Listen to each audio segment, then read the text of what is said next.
રાજ્યમાં અવારનવાર રોડ પર અકસ્માતની ઘટનાઓ સામે આવતી હોય છે। હાલ રાજ્યના અમદાવાદ શહેરમાંથી એક ગંભીર અકસ્માતની ઘટના સામે આવી રહી છે।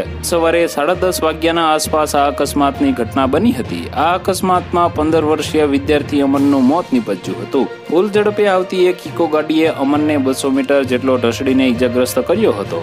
આ ઘટના સોલા સિવિલ હોસ્પિટલની સામે જ બની હતી।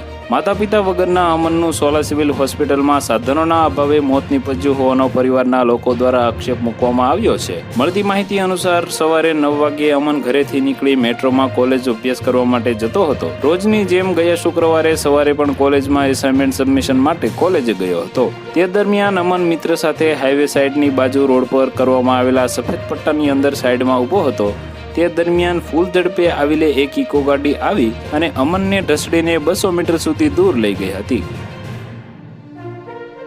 તો વધુ માહિતી મેળવવા માટે ચેનલ સાથે જોડાયેલા રહો। વિડીયો પસંદ આવે તો લાઈક કરી દેજો। ચેનલમાં નવા છો તો સબસ્ક્રાઇબ કરી દેજો।